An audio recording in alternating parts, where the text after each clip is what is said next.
ನಮಸ್ಕಾರಗಳಿರಿ. Stock market Kannada ಚಾನಲ್ಗೆ ಸ್ವಾಗತ ಸುಸ್ವಾಗತ.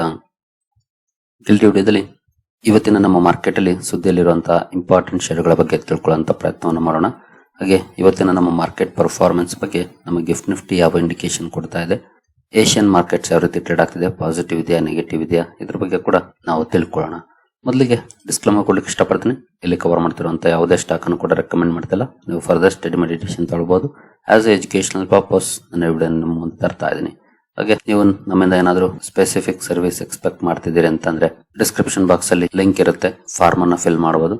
ಹಾಗೆ ಅಕೌಂಟ್ ಓಪನಿಂಗ್ ಲಿಂಕ್ ಕೂಡ ಇರುತ್ತೆ, ಅಕೌಂಟ್ ಅನ್ನು ಕೂಡ ಓಪನ್ ಮಾಡಬಹುದು. ನೀವೇನಾದ್ರೂ ಸ್ಪೆಸಿಫಿಕ್ ಸರ್ವಿಸ್ ಪಡ್ಕೊಳ್ಬೇಕು ಅಂತಂದ್ರೆ ನಮ್ಮ ಹತ್ರ ಅಕೌಂಟ್ ಅನ್ನು ಹೊಂದಿರಬೇಕಾಗುತ್ತೆ.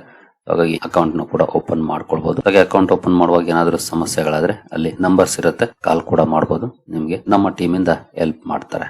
ಇನ್ನು ಅಕೌಂಟ್ ಓಪನ್ ಮಾಡುವಂತ ಸಂದರ್ಭದಲ್ಲಿ ಈ ಸೆಕ್ಷನ್ ಅಲ್ಲಿ art funds and scheme selection section ಅಲ್ಲಿ ಮಿಸ್ ಮಾಡದೆ ಪ್ರೀಮಿಯಂ ಅಕೌಂಟ್ ಅನ್ನ ಸೆಲೆಕ್ಟ್ ಮಾಡಿ. ಹಾಗೆ ಇಲ್ಲಿ ಬೈ ಡಿಫಾಲ್ಟ್ ಯಾವುದೇ ಸೆಲೆಕ್ಟ್ ಇದ್ರೂ ಕೂಡ ಅದನ್ನ ಚೇಂಜ್ ಮಾಡಿ TRX20 ಅಥವಾ TRX17 ಗೆ. TRX20 ಅವೈಲೇಬಲ್ ಇದೆ ಅಂದ್ರೆ TRX20 ಸೆಲೆಕ್ಟ್ ಮಾಡಿ, ಇಲ್ಲ TRX17 ಸೆಲೆಕ್ಟ್ ಮಾಡಿ, ನಂತರ ಪ್ರೊಸೀಡ್ ಕೊಡಿ. ಯಾಕಂದ್ರೆ ಎರಡು ಕೂಡ ಫ್ರೀ ಅಕೌಂಟ್ಸ್ ಆಗಿರುತ್ತೆ. ಬೇರೆ ಸೆಲೆಕ್ಟ್ ಮಾಡಿದ್ರಿ ಅಂದ್ರೆ ಬೈ ಡಿಫಾಲ್ಟ್ ಇರೋದನ್ನ ಅದು ಕೆಲವೊಂದು ಫೀಸಸ್ ಇರುತ್ತೆ, ಹಾಗಾಗಿ ಅದನ್ನ ಅವಾಯ್ಡ್ ಮಾಡಿ 20 ಅಥವಾ 17 ಸೆಲೆಕ್ಟ್ ಮಾಡಿ. ಅಂದ್ರೆ TRX20 TRX17. ಇನ್ನು ಸುದ್ದಿಗಳ ಕಡೆ ಬಂದ್ರೆ ನಿನ್ನೆ ಅಮೆರಿಕನ್ ಮಾರ್ಕೆಟ್ ಯಾವ ರೀತಿ ಪರ್ಫಾರ್ಮೆನ್ಸ್ ಬಂದಿದೆ ಅಂತ ನೋಡಬಹುದು. 228 ಪಾಯಿಂಟ್ಸ್ ಅಥವಾ 0.47% ಡೌನ್ ಪರ್ಫಾರ್ಮೆನ್ಸ್ ಡೌ ಜೋನ್ಸ್ ಅಲ್ಲಿ ನೋಡ್ಲಿಕ್ಕೆ ಸಿಕ್ಕಿದೆ. ಓಪನಿಂಗ್ ಫ್ಲಾಟ್ ಇದೆ, ಆ ನಂತರ ಅಪ್ ಆಗಿದೆ, ಮತ್ತೆ ಹೈ ಇಂದ ಡೌನ್ ಆಗಿದೆ ನೋಡಬಹುದು. ಕಂಟಿನ್ಯೂಸ್ ಡೌನ್ ಫಾಲ್ ಕಂಡು ಬಂದಿದೆ ಹೈ ಇಂದ. ನಿನ್ನೆ ಹಲವಾರು ಸುದ್ದಿಗಳು ಬರೋದಿತ್ತು, ಎಸ್ಪೆಷಲಿ ಜರೋಮ್ ಪೊವೆಲ್ ಅವರ ಸ್ಪೀಚ್ ಇತ್ತು, ಫೆಡ್ ಮೆಂಬರ್ ಸ್ಪೀಚ್ ಇತ್ತು, ಇವೆಲ್ಲ ಸಾಕಷ್ಟು ಸುದ್ದಿಗಳು ಬರೋದಿತ್ತು. ಹಾಗೆ ಮೊನ್ನೆ ತಾನೇ ಸ್ವಲ್ಪ ಲೇಬರ್ ಡೇಟಾ ಕೂಡ ಬಂದಿತ್ತು, ಅಂದ್ರೆ ಲೇಬರ್ ಮಾರ್ಕೆಟ್ ಡೇಟಾ ಕೂಡ ಅನ್ಎಂಪ್ಲಾಯ್ಮೆಂಟ್ ರೇಟ್ ಎಕ್ಸ್ಪೆಕ್ಟೇಷನ್ ಗಿಂತ ಸ್ವಲ್ಪ ಜಾಸ್ತಿನೇ ಬಂದಿತ್ತು. ಹಾಗಾಗಿ ನಂತರ ಫೆಡ್ ಮೆಂಬರ್ಸ್ ಅಲ್ಲಿ ಯಾವ ರೀತಿ ಮಾತುಗಳು ಕೇಳಿ ಬರುತ್ತೆ ಅನ್ನೋಂತ ಕುತೂಹಲ ಆಯ್ತು. ಬಟ್ ಆಕ್ಚುಲಿ ಅವ್ರು ಏನ್ ಮಾತಾಡಿದಾರೆ ಅಂತ ಗೊತ್ತಿಲ್ಲ. ಬಟ್ ಮಾರ್ಕೆಟ್ಸ್ ಅಂತೂ ನೆಗೆಟಿವ್ ಆಗಿ ರಿಯಾಕ್ಟ್ ಮಾಡಿದೆ, ಯಾಕಂದ್ರೆ ಎಲ್ಲೂ ಅಪ್ಡೇಟ್ ಇಲ್ಲ. ಬಟ್ ಆಯಿಲ್ ಪ್ರೈಸ್ ಗೇನ್ ಆಗಿದೆ, ನಂತರ ಟೆಕ್ ಶೇರುಗಳಲ್ಲಿ ಡೌನ್ ಫಾಲ್ ಇದೆ, ಅದೊಂದಷ್ಟು ಇಂಪ್ಯಾಕ್ಟ್ ಅನ್ನ ಮಾಡಿರುತ್ತೆ. ಡೌ ಜೋನ್ಸ್ 1% ಡೌನ್ ಆದ್ರೆ ನೀವು ನಾಸ್ಡಾಕ್ ಕಂಪೋಸಿಟ್ ನೋಡಬಹುದು, 418 ಪಾಯಿಂಟ್ಸ್ ಅಥವಾ 1.81% ಡೌನ್ ಆಗಿದೆ. ಎಸ್ಪೆಷಲಿ AI ರಿಲೇಟೆಡ್ ಶೇರುಗಳಿದ್ದಾವೆ 4-5% ಬಿದ್ದಿದ್ದಾವೆ. ನಿನ್ನೆ ಇಲ್ಲಿ ಕೂಡ ನೋಡಬಹುದು ಓಪನಿಂಗ್ ಚೆನ್ನಾಗೇ ಇದೆ, ಅಂದ್ರೆ ಪಾಸಿಟಿವ್ ಆಗಿದೆ. ಬಟ್ ಕ್ಲೋಸಿಂಗ್ ಚೆನ್ನಾಗಿಲ್ಲ ಅಷ್ಟೇ, ಕಂಟಿನ್ಯೂಸ್ ಡೌನ್ ಫಾಲ್ ಕಂಡು ಬಂದು 418 ಪಾಯಿಂಟ್ಸ್ ಅಥವಾ 1.81% ಅಲ್ಲಿ ನಾಸ್ಡಾಕ್ ಕ್ಲೋಸಿಂಗ್ ಅನ್ನ ಕೊಟ್ಟಿದೆ. ಒಟ್ಟಿನಲ್ಲಿ AI ಶೇರುಗಳಲ್ಲಿ ಹಾವು ಏಣಿ ಆಟ ನಡೀತಿದೆ ಅಂತಾನೆ ಹೇಳ್ಬೋದು. ಯಾಕಂದ್ರೆ ಹಲವರು ಹೇಳ್ತಾರೆ AI ಬಬಲ್ ಅಂತ, ಇನ್ನು ಕೆಲವರು ಹೇಳ್ತಾರೆ ಅಂತದ್ದೇನಿಲ್ಲ ಅಂತ. ಹಾಗಾಗಿ ಈ AI ಬಬಲ್ ಅನ್ನೋಂತ ಡಿಸ್ಕಷನ್ಸ್ ಕೆಲವು ದಿನ ಡೌನ್ ಫಾಲ್ ಗೆ ಕಾರಣ ಆಗುತ್ತೆ, ಕೆಲವು ದಿನ ರ್ಯಾಲಿಗೂ ಕೂಡ ಕಾರಣ ಆಗ್ತದೆ. ನಿನ್ನೆ ಅಂತ ರೀಸೆಂಟ್ ಡೌನ್ ಫಾಲ್ ನಾಸ್ಡಾಕ್ ಅಲ್ಲಿ ನೋಡ್ಲಿಕ್ಕೆ ಸಿಕ್ಕಿದೆ. ಇನ್ನು FIS DIS ಆಕ್ಟಿವಿಟೀಸ್ ಕಡೆ ಬಂದ್ರೆ ನಿನ್ನೆ FIS ತುಂಬಾ ದಿನದ ನಂತರ ನೆಟ್ ಬೈಯಿಂಗ್ ಅನ್ನ ಮಾಡಿದ್ದಾರೆ, 1171 ಕೋಟಿ. ಹಾಗೆ DIS ಕೂಡ 768 ಕೋಟಿ ನೆಟ್ ಬೈಯಿಂಗ್ ಅನ್ನ ಮಾಡಿದ್ದಾರೆ. ಅದರಲ್ಲೂ ಕಳೆದ 14 ಸೆಷನ್ಸ್ ಅಲ್ಲಿ ಕಂಟಿನ್ಯೂಸ್ ನೆಟ್ ಸೆಲ್ಲಿಂಗ್ ಅನ್ನ ಮಾಡಿದ್ರು FIS. For the first time December ಅಲ್ಲಿ ನೆಟ್ ಬೈಯರ್ಸ್ ಆಗಿದ್ದಾರೆ ನಿನ್ನೆ. ಇದೇ ರೀತಿ ಪರ್ಫಾರ್ಮೆನ್ಸ್ ಇವತ್ತು ಕಂಟಿನ್ಯೂ ಆಗುತ್ತಾ ಕಾದು ನೋಡ್ಬೇಕಿದೆ, ನೋಡೋಣ. ಅವರು ಇನ್ಫ್ಲೋ ಕೊಟ್ಟರೆ ಖಂಡಿತ ಮಾರ್ಕೆಟ್ಗೆ ಬಿಗ್ ಪಾಸಿಟಿವ್ ಸುದ್ದಿ ಆಗುತ್ತೆ. Let's hope.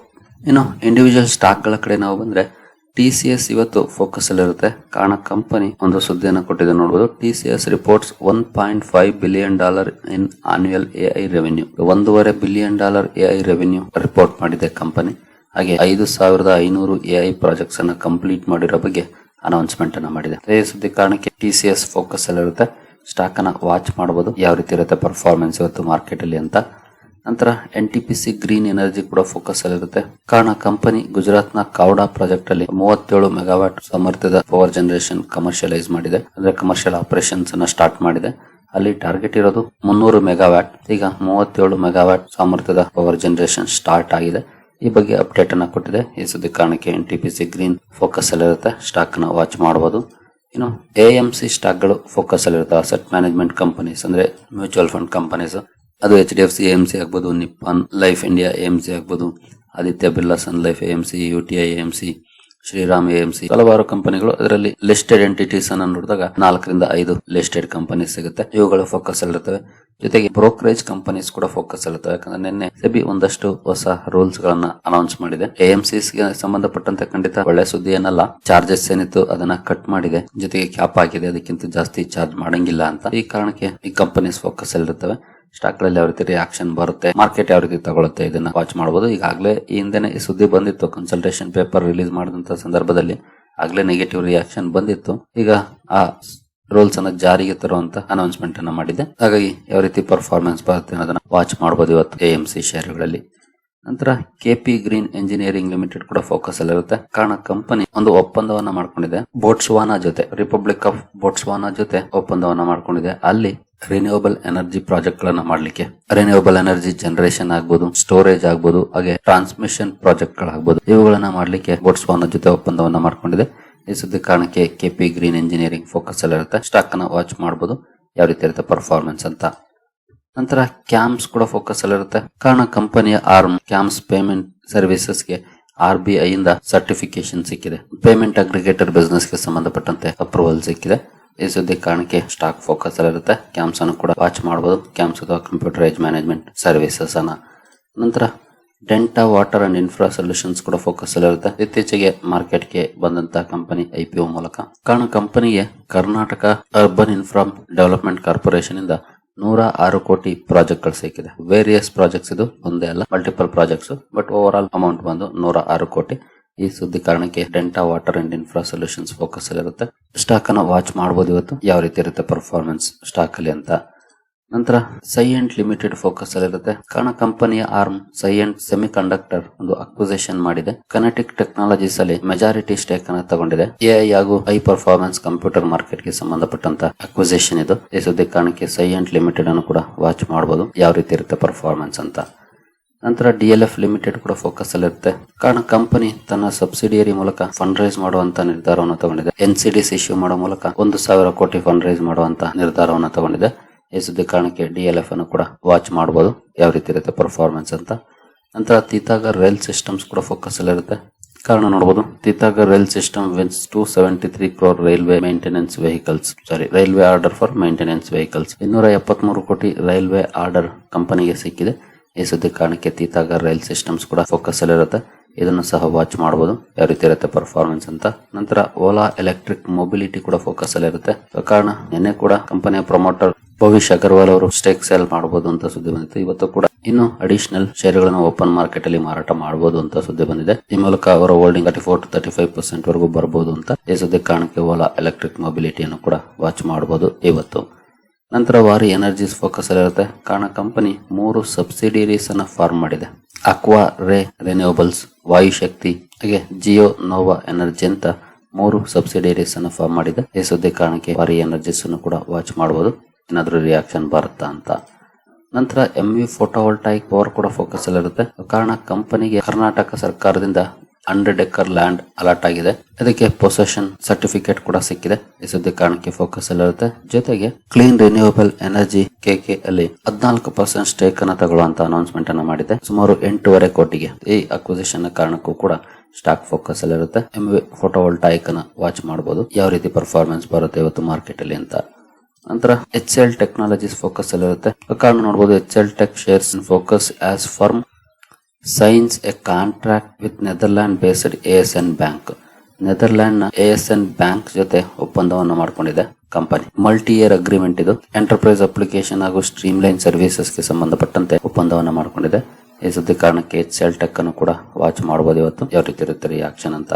ನಂತರ ಮಲ್ಟಿ ಕಮಾಡಿಟಿ ಎಕ್ಸ್ಚೇಂಜ್ ಅಥವಾ MCX ಕೂಡ ಫೋಕಸ್ ಅಲ್ಲಿ ಇರುತ್ತೆ. ಕಾರಣ ಕಂಪನಿ ಹಿಂದೆ ಸ್ಟಾಕ್ ಸ್ಪ್ಲಿಟ್ ಅನ್ನು ಅನೌನ್ಸ್ ಮಾಡಿತ್ತು. 1:5 ರೇಷಿಯೋದಲ್ಲಿ, ಅಂದ್ರೆ ಒಂದು ಸ್ಟಾಕ್ ಅನ್ನ 5 ಸ್ಟಾಕ್ ಗಳನ್ನಾಗಿ ಮಾಡುವಂತ ನಿರ್ಧಾರವನ್ನು ತಗೊಂಡಿತ್ತು. ಈಗ ಅದಕ್ಕೆ ರೆಕಾರ್ಡ್ ಡೇಟ್ ಅನ್ನು ಅನೌನ್ಸ್ ಮಾಡಿದೆ. ಜನವರಿ 2 ರೆಕಾರ್ಡ್ ಡೇಟ್ ಆಗಿರುತ್ತೆ. ಅವತ್ತು ಸ್ಟಾಕ್ ಪ್ರೈಸ್ ಅಡ್ಜಸ್ಟ್ ಆಗುತ್ತೆ. ಈ ರೆಕಾರ್ಡ್ ಡೇಟ್ ಅನೌನ್ಸ್ಮೆಂಟ್ ನ ಕಾರಣಕ್ಕೆ ಸ್ಟಾಕ್ ಫೋಕಸ್ ಅಲ್ಲಿ ಇರುತ್ತೆ. MCX ಅನ್ನು ಕೂಡ ವಾಚ್ ಮಾಡಬಹುದು ಯಾವ ರೀತಿ ಇರುತ್ತೆ ಪರ್ಫಾರ್ಮೆನ್ಸ್ ಅಂತ. ನಂತರ ಬಜಾಜ್ ಎಲೆಕ್ಟ್ರಿಕಲ್ಸ್ ಫೋಕಸ್ ಅಲ್ಲಿ ಇರುತ್ತೆ. ಕಾರಣ ಕಂಪನಿ ಸೋಲಾರ್ ಸೊಲ್ಯೂಷನ್ ಬಿಸ್ನೆಸ್ ಗೆ ಇಳಿತಾ ಇದೆ. ಲೈಟಿಂಗ್ ಸೊಲ್ಯೂಷನ್ ಸೆಗ್ಮೆಂಟ್ ಮೂಲಕ ಸೋಲಾರ್ ಸೊಲ್ಯೂಷನ್ ಸೆಗ್ಮೆಂಟ್ ಗೆ ಕಾಲಿಡ್ತಾ ಇದೆ. ಈ ಬಗ್ಗೆ ಅನೌನ್ಸ್ಮೆಂಟ್ ಅನ್ನು ಮಾಡಿದೆ. ಈ ಸುದ್ದಿ ಕಾರಣಕ್ಕೆ ಬಜಾಜ್ ಎಲೆಕ್ಟ್ರಿಕಲ್ಸ್ ಅನ್ನು ಕೂಡ ವಾಚ್ ಮಾಡಬಹುದು ಯಾವ ರೀತಿ ಇರುತ್ತೆ ಪರ್ಫಾರ್ಮೆನ್ಸ್ ಅಂತ.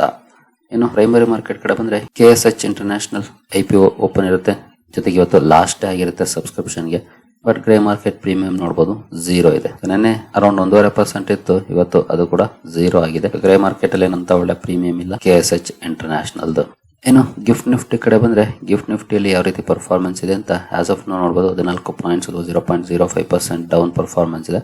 ಅಂದ್ರೆ ಫ್ಲಾಟ್ ಇದೆ ಗಿಫ್ಟ್ ನಿಫ್ಟಿಯಲ್ಲಿ. ಏನಂತ ಒಳ್ಳೆ ಪರ್ಫಾರ್ಮೆನ್ಸ್ ಅಥವಾ ಬ್ಯಾಡ್ ಪರ್ಫಾರ್ಮೆನ್ಸ್ ಇಲ್ಲ, ಫ್ಲಾಟ್ ಇದೆ. ಬಟ್ ಏಷ್ಯನ್ ಮಾರ್ಕೆಟ್ಗಳ ಪರ್ಫಾರ್ಮೆನ್ಸ್ ನೋಡಿದ್ರೆ ಸ್ವಲ್ಪ ನೆಗೆಟಿವ್ ಇದೆ. ಓನ್ಲಿ ಶಾಂಘೈ ಕಾಂಪೋಸಿಟ್ ಮಾತ್ರ ಸ್ವಲ್ಪ ಮಟ್ಟಿಗೆ ಪಾಸಿಟಿವ್ ಅಲ್ಲಿ ಟ್ರೇಡ್ ಆಗ್ತಿದೆ, ಬಿಟ್ರೆ ಇನ್ನೆಲ್ಲ ಮಾರ್ಕೆಟ್ಸ್ ನೆಗೆಟಿವ್ ಇದೆ. ಅಂದ್ರೆ ಏಷ್ಯನ್ ಕ್ಯೂಸ್ ನೆಗೆಟಿವ್ ಇದೆ.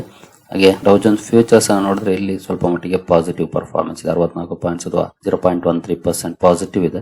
ಇದನ್ನ ಪಾಸಿಟಿವ್ ಇರೋದು ನೋಡಿದ್ರೆ ಮೇ ಬಿ ಓಪನಿಂಗ್ ಟೌನ್ ಅಲ್ಲಿ ಆದ್ರೂ ಬ್ಯಾಕ್ ಎಂಡ್ ಅಲ್ಲಿ ಏನಾದ್ರೂ ಒಳ್ಳೆ ಪರ್ಫಾರ್ಮೆನ್ಸ್ ಬರುತ್ತಾ ಅನಿಸ್ತಿದೆ. Let's hope for the best. ಹಾಗೆ ಕ್ರೂಡ್ ಕಡೆ ಬಂದ್ರೆ ಕ್ರೂಡ್ ಅಲ್ಲಿ 1.5% ರ್ಯಾಲಿ ಇದೆ. 60 ಕ್ರಾಸ್ ಮಾಡಿ ನಿನ್ನೆ 59 ಇತ್ತು. ನಿನ್ನೆನೂ ಒಳ್ಳೆ ರ್ಯಾಲಿ ಬಂತು, ಬಟ್ ಅದು ಸಸ್ಟೈನ್ ಆಗ್ಲಿಲ್ಲ. ಇವತ್ತು 1.5% ಪಾಸಿಟಿವ್ ಇದೆ ಸದ್ಯದ ಮಟ್ಟಿಗೆ. ನಿಯರ್ಲಿ $1 ಜಾಸ್ತಿ ಆಗಿದೆ. ಈಗ ಗೋಲ್ಡ್ ಅಲ್ಲಿ ಸ್ವಲ್ಪ ನೆಗೆಟಿವ್ ಪರ್ಫಾರ್ಮೆನ್ಸ್ ಇದೆ ಈಗ. ಸೊ ನೋಡೋಣ, ಸದ್ಯದ ಮಟ್ಟಿಗೆ ಮಾರ್ಕೆಟ್ ಓಪನಿಂಗ್ ಗೆ ಸಂಬಂಧಪಟ್ಟಂತೆ ಅಷ್ಟೇನು ಒಳ್ಳೆ ಗ್ಲೋಬಲ್ ಕ್ಯೂಸ್ ಇಲ್ಲ, ನೆಗೆಟಿವ್ ಇದ್ದಾವೆ. ಗ್ಯಾಪ್ ಡೌನ್ ಅಥವಾ ಫ್ಲಾಟಿಶ್ ಆಗಿ ಓಪನ್ ಆಗುವ ಲಕ್ಷಣ ಇದೆ. So let's hope for the best. Closing ಯಾವ ರೀತಿ ಇರುತ್ತೆ ಅಂತ. ಸರಿಗಳೇರಿ, ಈ ಎಲ್ಲ ಅಪ್ಡೇಟ್ಸ್ ನಿಮ್ಗೆ ಇಷ್ಟ ಆಗಿದೆ ಅಂದ್ಕೊಳ್ತೀನಿ. ಹಾಗೆ ಅಕೌಂಟ್ ಓಪನಿಂಗ್ ಲಿಂಕ್ ನಿಮಗೆ ಡಿಸ್ಕ್ರಿಪ್ಷನ್ ಅಲ್ಲಿ ಸಿಗುತ್ತೆ. ಹಾಗೆ ಫಾರ್ಮ್ ಅನ್ನು ಕೂಡ ಫಿಲ್ ಮಾಡಬಹುದು ಇಂಟ್ರೆಸ್ಟ್ ಇರೋರು. ಸರಿಗಳೇರಿ, ಮುಂದಿನ ವಿಡಿಯೋದಲ್ಲಿ ಸಿಗೋಣ. ಅಲ್ಲಿವರೆಗೂ ಜೈ ಹಿಂದ್, ಜೈ ಕರ್ನಾಟಕ.